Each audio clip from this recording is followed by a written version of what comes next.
Okay, it's time to talk about Trump supporters. For those of you who don't know me, I've been studying cults for years. What defines something as a cult? How do we differentiate between a cult and a religion, or a political movement, or anything else? One of the prominent figures in the field of research, Stephen Hassan, wrote a whole book about the Trump cult. So out of respect for his work, instead of talking about it myself, I just pointed people his direction. But I can't really avoid talking about it myself anymore. Are Trump supporters in a cult?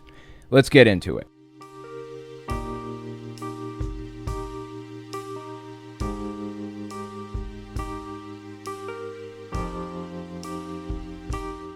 I really don't like getting into politics on my main channel normally. I talk about it more on my podcast, but I feel like I have no choice because I call it as I see it. So how are cults defined? There are a number of models used in psychology to determine if something is a cult or not. The definition is a lot narrower and more specific than you'd think. The model used in courtrooms is called the ICSA model. It was published by the International Cultic Studies Association, founded in 1979. Then there's the BITE model, written by Stephen Hassan. Personally, I think the ground has been covered, but I feel like there are a few problems with the ICSA and the BITE models, so I modify them a little bit. First of all, the ICSA model is hyper-focused on religious cults, and doesn't really leave much room for political cults, like QAnon, or psychology cults, like Scientology. And the BITE model is good too, but I feel like it's missing a couple of critical details. For one thing, the BITE model isn't designed for decentralized cults, like anti-vaxxers or flat earthers. It's designed for centralized, hierarchical movements, like Jehovah's Witnesses, Branch Davidians, or Heaven's Gate. And that's fine, but what we're dealing with in Trump supporters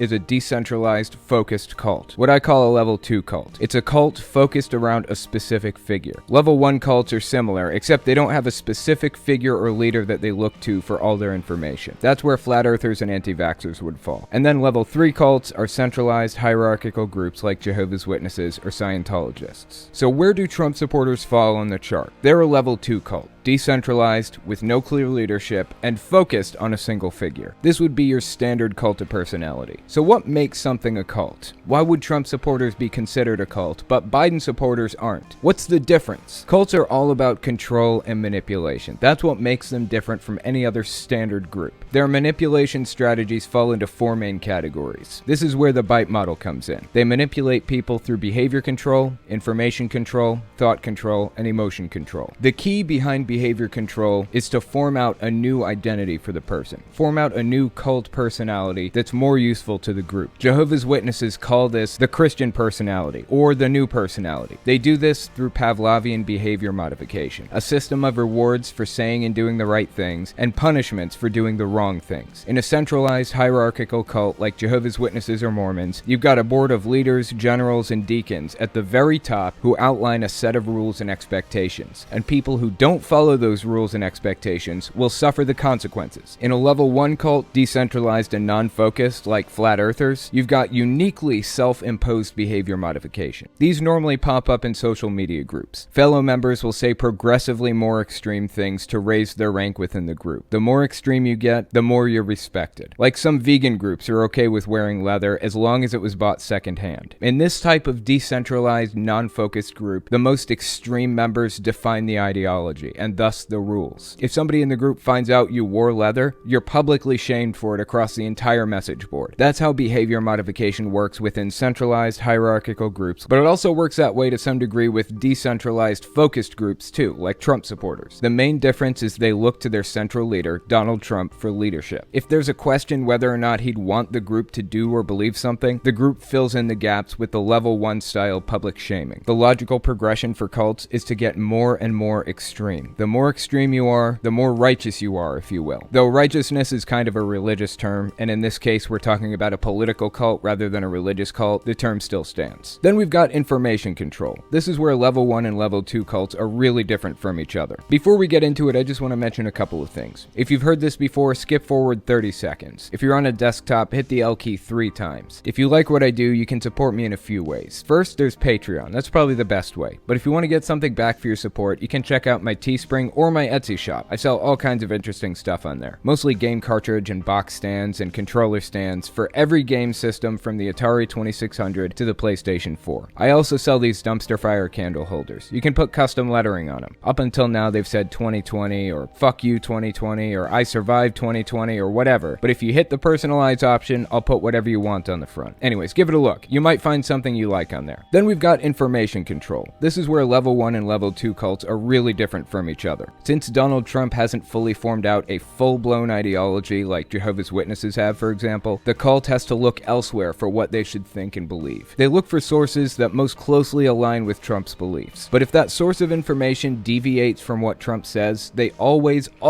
default to believing Trump. Don't believe your lying eyes. Believe me. That's the idea. Like I said, with centralized hierarchical cults like Jehovah's Witnesses or Mormons, or even Scientology, they have a fully formed out belief system that they've been working on for decades. In some cases, centuries. Anytime some big controversial thing happens, the members go to the Jehovah's Witnesses website to see what their opinion is on the subject. They release regular articles about what members should think and feel and believe. But Trump is only one man, and he doesn't put much time into telling his followers what to believe. He's more emotion-driven than a centralized hierarchical cult, so he points them in the right direction and makes corrections as necessary. In the case of level 1 cults, decentralized, non-focused, like flat earthers and anti-vaxxers, there's nobody pointing them in the right direction. It's more ideology-driven. The highest status members, i.e. the ones who've managed to raise their status by being the most extreme, define what information the group accepts and what they don't accept. Sometimes an enlightened centrist will come along and fracture the group, like a vegan who says, I feel like buying leather secondhand is acceptable. The two newly formed groups will part ways. You see this happen a lot with level 1 and level 2 cults. Before Trump, the Republican Party was already forming into a cult. Fox News was nothing more than a propaganda network. When Trump came along, some Fox News viewers took on Trump as their leader, and a fracture formed. Now there's a group of Republicans who watch Fox News, but ultimately take Trump's word over theirs. There's another group who absolutely hates Fox News because Trump said they betrayed him. And there's a group who hates Trump because they feel like he's deviated from the original ideology. Anyways, that's information control, and that's how it works within cults. Behavior and information control are two categories that contain the most differences between different types of groups: centralized and hierarchical, decentralized and focused, and decentralized and non-focused. Okay, now let's talk about thought control. This one is pretty similar across types of cults. The idea here is to demonize people outside the group and shut down critical thinking. Here are some of the points from the BITE model. Instill black and white, us versus them, good versus evil thinking. Change your identity, possibly even your name. Use loaded language and cliches to stop complex thought. Teach thought-stopping techniques to prevent critical thoughts. Use excessive meditation, singing, and prayer to block thoughts. And reject rational analysis, critical thinking, and doubt. You see this stuff a lot with Trump supporters, particularly black and white thinking. They make up nicknames for their enemies, dehumanize them, come up with reasons to hate them, even if the reasons are complete fabrications. They talk about liberals ruining the country. They instill a sense of superiority into the members. They have the real information. They know the right way to do things. Everybody else is an enemy, and they don't deserve to live in your country. Having an enemy to fight is an important part of running a cult. You can use that enemy to build enthusiasm, instill a sense of purpose, which is defeating that enemy, and most importantly, out of any of it, you have somebody to persecute you. The persecution complex is one of the most important parts of any cult. It's how they rally troops. It's how they whip people into a blood frenzy, a sense of injustice. If you make people feel they're being persecuted, they'll do absolutely anything to destroy the person or thing that you've told them is the source of that injustice. Trump is the master of making people feel like he's being wronged, and more importantly, that they're being wronged by proxy, if nothing else. That's where you get pictures like this. If it wasn't apparent already, all four of these control tactics are linked. If you don't control people in these four different ways, they start reaching out in one of the other ways to help them figure out what's happening to them. If you're controlling people's behavior, but you aren't limiting them emotionally, i.e. you aren't alienating them from and demonizing their friends and family, they'll reach out for help outside the group, and you risk losing control. That brings me to my next and final category on the BITE model: emotional control. Here are some of the main points. Instill irrational fears or phobias of questioning or leaving the group. Label some emotions as evil, sinful, or wrong. Teach emotion-stopping techniques. Promote feelings of guilt, shame, and unworthiness, shower you with praise and attention, aka love bombing, shun you if you disobey or disbelieve, and finally, teach that there's no peace or happiness outside the group. The main idea behind this one is to isolate people from the outside world, shut down critical thinking through thought control, limit the information they have access to or believe through information control, set up a system of rewards and punishments for stepping out of line with behavior control, and isolate you from people who would challenge the worldview or the information through information control. Usually picking up a new extreme ideology like Trumpism is more than enough to isolate you from friends and family anyways. They'll start viewing you as a nutbag when you start spouting off Trump's conspiracy theories. But if your mom or your brother really starts pushing back, it's a signal that he bought into the deep state lies and it's time to cut him loose. He can't come in the bunker when Civil War 2.0 starts. Make him think catastrophe is right around the corner. Create a sense of urgency and oppression, instilling irrational fears and phobias. Make the members feel like there's no room for empathy. They're gonna have to deal with far worse than this in the ensuing war. Label some emotions as evil or wrong and teach emotion stopping techniques. This is all in the cult playbook. A while back, the YouTube channel PragerU put out a propaganda video that perfectly exemplifies love bombing at Trump rallies. There was a liberal who decided to make her way to a Trump rally just to see what it was like. She starts out by saying she was a Bernie supporter, just like you, trying to create a personal connection between herself and you or your ideology. I wouldn't be caught dead at a Donald Trump rally. I mean, come on. I've given money to Bernie. And yet there I was, February 2020, listening to the President of the United States address a crowd of 11,000 supporters. How in the world did that happen? Then she goes through a logical process of just checking things out, decided to go to a Trump rally, and lo and behold, what happened? She was love bombed. My friends urged me not to go. They feared for my safety. One offered me her pepper spray for protection. I declined, but I won't pretend I wasn't nervous. I had no idea what to expect. At first, I said nothing to those around me. I didn't want to provoke a scene, but then, as people are wont to do when stuck in a long line, we started to chat. First pleasantries, and then to more serious topics. And here's what I discovered.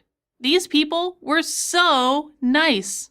No one harassed me, no one intimidated me, no one threatened me. In fact, when I mentioned I was a Democrat, their response was invariably a smile and welcome. Big surprise. That's what cults do. It's literally right in the model that's used in the psychology community to determine if something is a cult or not. That was ultimately the entire point of the PragerU video. Trump supporters were nice to her. I wonder what would have happened if a Jehovah's Witness decided to knock on her door. Now, don't get me wrong. I don't think she's to blame for getting suckered into this cult. I don't really blame anybody for joining a cult. They prey on the emotionally vulnerable. They try to find people who just suffered a tragedy or somebody who isn't really sure who they are yet. Cults have been doing this for centuries, maybe millennia, but this video seems to be giving reasons why you should be a Trump supporter, when, to me, it's just proving how cult-like it is. On January 6th, 2021, we saw the logical progression of any cult come to a head. Trump called his cult members to come to DC. He spent the past 4 years whipping them into a blood frenzy, making them feel like he's persecuted, like they're persecuted. He encouraged anger, vitriol, tribalism, and hatred. He encouraged othering. He made them think that if you're not with us, you're against us. And he pointed them in a direction and set them loose. Was anybody really surprised by the end result? This is what happens with cults. If guardrails aren't put up, if the leaders aren't sensible, if they don't draw lines in the sand and say, this is as far as I'll go, then the group inevitably ends up just like Jonestown, or Heaven's Gate, or the Branch Davidians. They're perfect examples of groups that followed the ideology to the logical end. Trump supporters are in a cult, and as surprised as I am to say this, the only reason there wasn't more destruction on January 6th is because Trump hasn't fully realized his potential as a cult leader yet. Lucky for us, he's leaving office, which means his power will be seriously diminished. But if he's as narcissistic as I think he is, it won't matter if he's the president or not. He still has a base of loyal followers who will follow him to the depths of hell and back. At least we can take solace in the fact that he lost the election. I would not want to stick around for the next 4 years if he'd won.